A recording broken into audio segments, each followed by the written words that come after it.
La France, dynamique démographique, inégalité socio-économique. Pour aborder ce thème, nous allons répondre à la problématique suivante dans ce premier cours. L'Île-de-France, région la plus riche et la plus pauvre de France. Vous deviez commencer par regarder la photo, page 376, et lire sa légende. Et ensuite répondre à l'oral au quiz grâce à vos connaissances acquises en seconde cette année ou en troisième. Question 1. La démographie est la science qui s'intéresse aux populations et à leurs évolutions. C'est vrai. Les démographes peuvent par exemple travailler à l'INSEE, Institut national de la statistique et des études économiques. Question 2. L'accroissement naturel est le premier facteur de la croissance démographique française. C'est également vrai. Le solde naturel, naissance moins mort, est positif avec plus de 100 000 par an. Le solde migratoire, arrivée moins départ, est également positif mais moindre avec plus 66 000.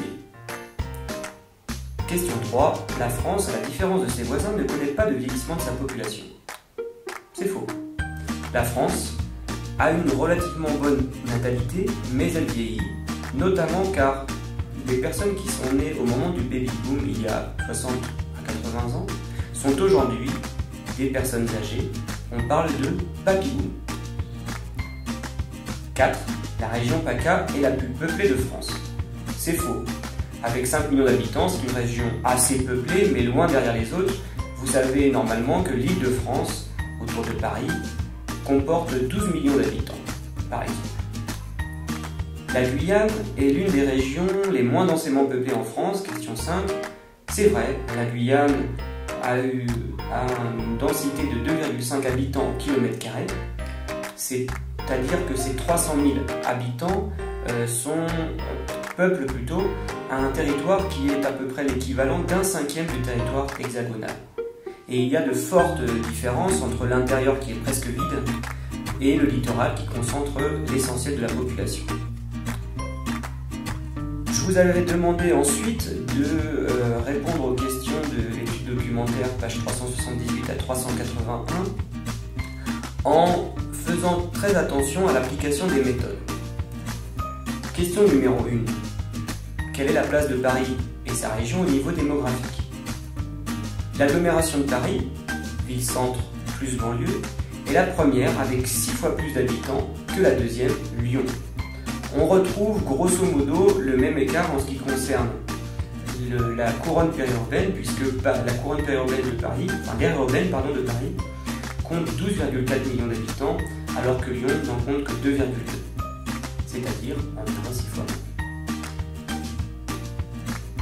Sachant qu'il y a 67 millions de Français, un Français sur 6 environ vit donc dans l'agglomération de Paris. On parle au niveau géographique de macrocéphalie, c'est-à-dire de grosses têtes, pour souligner l'écart qui existe entre la population de l'agglomération parisienne et celle des autres unités urbaines qui suivent. On va maintenant passer directement à la question 6. Quelles autres agglomérations ont un poids similaire à l'échelle européenne? D'après vos connaissances, vous devez savoir que Londres a un poids démographique à peu près comparable à celui de Paris, avec à peu près 8 millions d'habitants en 2017 sur les 66 millions de Britanniques. Cependant, on constate que la macrocéphalie est moins affirmée dans le Royaume-Uni, car derrière Londres, on trouve à peu près 6 villes dont la population est comprise entre 1,5 et 3,5 millions d'habitants. En Europe, on a d'autres agglomérations de 10 millions d'habitants, comme Moscou, mais la Russie compte 144 millions d'habitants, ou Istanbul, mais la Turquie recense 80 millions d'habitants. Donc, l'agglomération parisienne est une particularité démographique avec plus de 10 millions d'habitants sur un ensemble de 67 millions de Français. Question 2.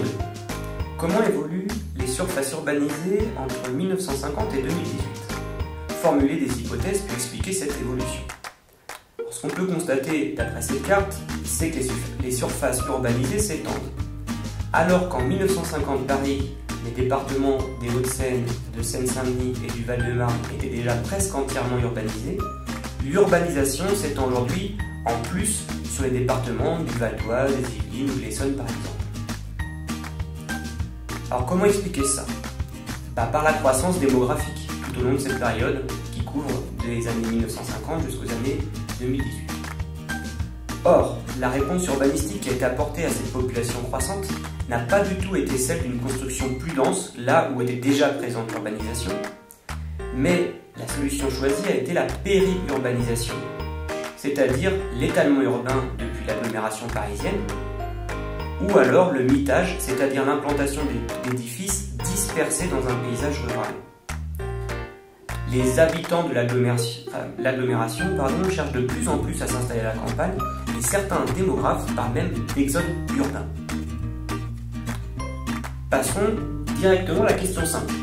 Où se situent les espaces qui gagnent des habitants à l'échelle nationale? Alors il y a deux types d'espaces. Les façades maritimes, atlantiques et méditerranéennes surtout, comme le littoral atlantique à l'ouest de Nantes, qui a un taux d'évolution annuel de la population situé entre 1 et 4,02% entre 2010 et 2015. Mais on a également les nombreuses périphéries des grandes agglomérations, comme celle de Paris que nous venons de voir, mais les exemples de Nantes justement, de Bordeaux, de Toulouse ou de Lyon sont encore plus parlants. Que recherchent les habitants? Certainement un cadre de vie attractif et ou des emplois. Question 3. Décrivez les mobilités dans l'agglomération. Les mobilités sont nombreuses, c'est la première chose qu'il faut dire, entre le centre et la périphérie ou entre les périphéries. Par exemple, chaque jour, 180 000 salariés venant de l'agglomération vont travailler à la Défense, premier quartier d'affaires européen, situé dans la petite couronne, que l'on reconnaît facilement grâce à ses gratte-ciel. Mais on voit aussi de nombreuses mobilités à l'intérieur des espaces périurbains, comme en Seine-et-Marne, où on recense plus de 14 millions de déplacements quotidiens d'après le document 3, parmi lesquels, certainement, les lycéens des marges de la région qui utilisent les cars scolaires ou les voitures de leurs parents, les voitures parentales. Je cite, « Les jeunes non titulaires du permis de conduire doivent combiner ces modes de transport avec la disponibilité parentale à les conduire dans des espaces où ils estiment qu'il se passe quelque chose », selon Catherine Tillier-Fèvre dans un article de Géoconfluence. Donc petit rappel de la troisième, il y a parmi ces 14 millions de déplacements quotidiens dans le département de la Seine-et-Marne par exemple, 3 types de mobilité. Les mobilités pendulaires, comme une pendule, on va dans un sens le matin et on revient le soir, pour le travail, pour l'école. Des mobilités régulières, on va faire une fois par semaine, 2 fois par semaine, pas tous les jours, mais de façon régulière, les courses, on va faire du sport. Et il y a enfin des mobilités exceptionnelles qu'on ne fait pas régulièrement et qu'on ne fait bien entendu pas tous les jours, c'est-à-dire aller assister à un spectacle, aller à un rendez-vous chez un spécialiste, faire une visite culturelle, etc. Donc 3 types de mobilités, les mobilités pendulaires, régulières et exceptionnelles. Question 4. À quelles difficultés les jeunes habitants dans les espaces périurbains éloignés sont-ils confrontés? Dans le périurbain, les jeunes non motorisés, c'est-à-dire qui n'ont pas de véhicule, sont confrontés à l'éloignement et à l'absence ou à l'insuffisance des transports en commun. Je cite une fois encore Géoconfluence. Les déplacements juvéniles sont rendus compliqués par une faible offre de transports en commun. Lignes 5 à 7. Alors on voit que les défis démographiques vont aussi dépendre des générations en France. La distance est plus problématique par exemple quand on est jeune. On peut noter aussi que les inégalités socio-économiques et intergénérationnelles sont toutes les deux marquées par le temps passé dans les transports. Plus on est pauvre, plus on passe de temps dans les transports du fait de l'éloignement ou de des multiples connexions de transports en commun que l'on doit pratiquer pour aller d'un point A à un point C. Question 7. Quels sont les espaces aux plus forts et aux plus faibles revenus en Île-de-France? Tout d'abord, l'ouest de Paris, le centre des Hauts-de-Seine et les espaces urbanisés des Yvelines sont les espaces à fort revenu, avec une médiane de niveau de vie supérieure à 30 000 € par an. A l'inverse, les zones de pauvreté se situent majoritairement à l'est et au nord de l'agglomération parisienne. Le département de la Seine-Saint-Denis, par exemple, concentre de faibles revenus, moins de 20 000 € par an. Nota bene, 20 000 €, est-ce peu? À Paris, oui. 20 000 €, ça peut sembler une somme importante, mais il faut la mettre en relation avec les prix des loyers, des transports, de la nourriture, du chauffage. Et donc, 20 000 € à Paris, c'est peu. Enfin, moins de 20 000 €. Question 8. Comparez la proportion de cadres et d'ouvriers en 1968 et en 2015 dans la commune de Montreuil. Qu'en concluez-vous sur l'évolution de la commune?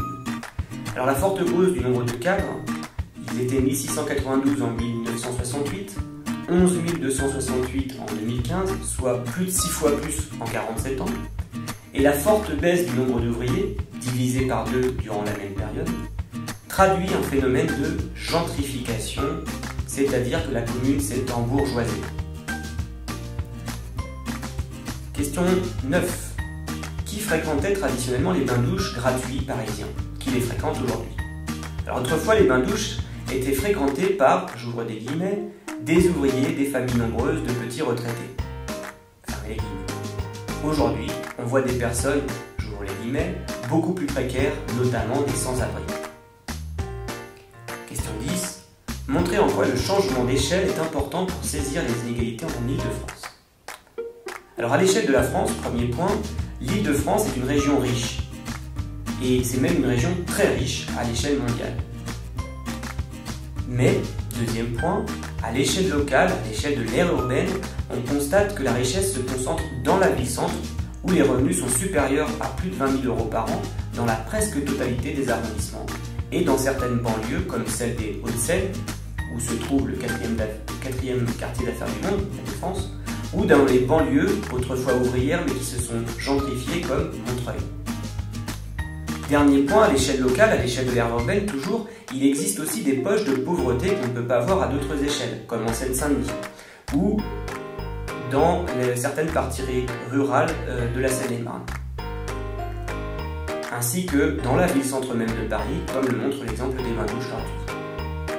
Donc dans Paris, les inégalités sociales se sont même accentuées car les populations un peu plus pauvres, pas les plus pauvres mais un peu plus pauvres, les employés, les ouvriers, les retraités moins fortunés, sont partis vivre en banlieue, dans les banlieues non gentrifiées, non embourgeoisées, ou dans la couronne périphérique, alors que les sans-abri, qui n'ont pas le choix, restent présents dans la ville-centre.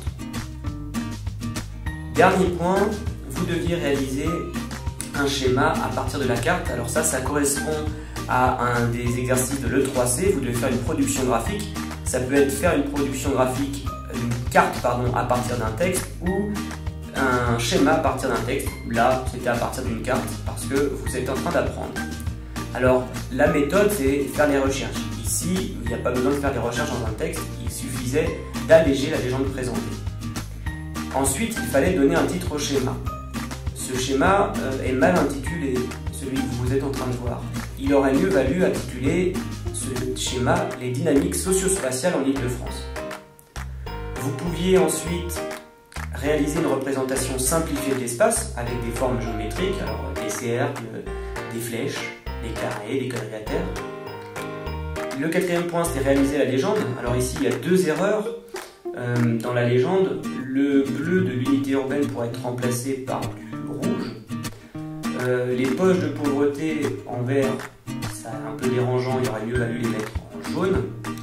Et on aurait pu, à la place de mettre seulement les mobilités domicile-travail, c'est-à-dire les mobilités pendulaires, mettre mobilité tout court ou mettre les trois types de mobilité pendulaire, régulière et exceptionnelle.